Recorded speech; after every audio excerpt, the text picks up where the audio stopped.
The Democratic Republic of Congo is recovering from a period of conflict which claimed the lives of millions of people. While many focus on the human tragedy, the country's wealth of flora and fauna has also suffered. It's evening in the Virunga National Park in the Democratic Republic of the Congo, and this ranger has made a grim discovery. These rotting bones are all of what's left of the adult female gorilla, Majabiri. It's a shocking development.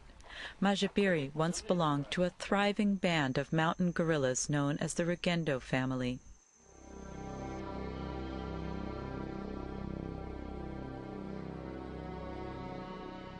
In July, 4 of them, including an alpha male silverback, were found shot dead at point-blank range in the southern part of the park. The motivation behind the killings is unclear, but their deaths signify a worrying trend. The mountain gorillas are an endangered species. Around 700 survive in the wild today, roughly half of them in the park, which is a UNESCO heritage site. At least 10 gorillas have been killed this year in the area, prompting a special team from the UN to investigate. Yvette Kaboza says the number of gorilla deaths this year has been shocking. During our time here, we have seen the profound dismay felt by the people, because what happened is simply incomprehensible. What they say is that during the war, which was a very dangerous time for the flora and the fauna, not a single gorilla was slaughtered in such a way. The UN team, along with park rangers, are tracking down the remaining survivors from the Rugendo family. After hours of searching, they suddenly spot them.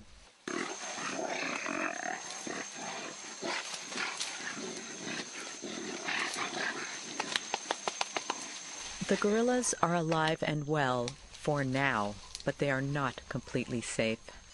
Their habitat is located in a major and ever-changing conflict zone. Virunga National Park is based on the border between the DRC and Rwanda. Part of the park is occupied by a Hutu militia made up of former Rwandan soldiers. They fled to the area after the 1994 Rwandan genocide. Known as the FDLR, they've been fighting DRC government troops for several years. The gorillas are caught in the crossfire, and so are the park rangers who look after them. The UN mission to the DRC, or MONUC, is trying to help by keeping the peace. It has over 16,000 troops in the country. But staff members at the park say they need more support in this region. About 150 rangers have been killed in this volatile area in the last decade, protecting the wildlife. Kambala Auguste is one of the head rangers. The most important thing that MONUC can do for us is to get rid of the rebels from the park and send them back to where they came from.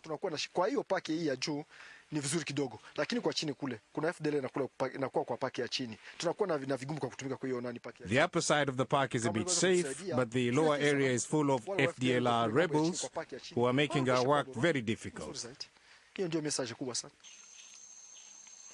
not only wars that threaten the gorillas. Their ecosystem is also being plundered. These plumes of smoke coming from the forest are signs of illegal charcoaling operations. Hundreds of thousands of people living in or near the park cut down trees and burn the wood for cooking and heating. The forest is being devastated. It seems in this chaotic clash of man against nature, the gorillas are on the losing side. Here, the dead bodies of the great apes are buried after they are recovered by the park rangers. The DRC government says it's doing its best to protect the gorillas and that it'll do more. Vital Kamere heads the country's National Assembly. The President of the Democratic Republic of the Congo will make nature conservation one of his priorities. Despite this optimism, environmental groups are deeply concerned about the fate of the gorilla population, which struggles to survive one by one. This is Ndeze. Her mother died in the July slaughter, but she somehow managed to escape. She's now an orphan. She's being cared for by the staff at the Mountain Gorilla Veterinary Project. Dr. Jacques Iyanya and his team give her around-the-clock attention. We appeal for help in protecting these animals and to discourage the trade in baby gorillas and mass killings of the gorillas. There are even some people who eat gorillas.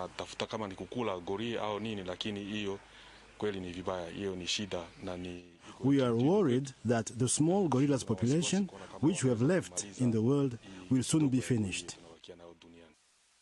For now, Ndeze is safe here at the Veterinary Project. She represents the next generation of gorillas in the forest. Her survival is now linked to the survival of her entire species. But outside these walls, her kind still faces the dangers of human conflict and environmental degradation. The situation in the eastern part of the DRC remains extremely fluid. The international community hopes a peace deal can be brokered between government troops and rebel forces.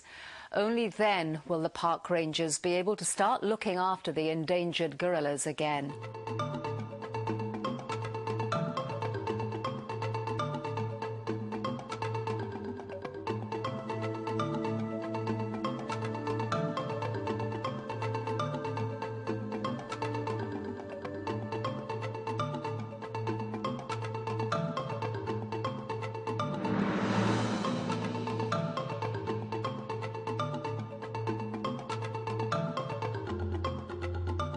This program is brought to you by Link TV for educational and non-commercial use only. Link TV is the only US network dedicated to global and national news, uncompromising documentaries, and diverse cultural programs. Programs that connect you to the world.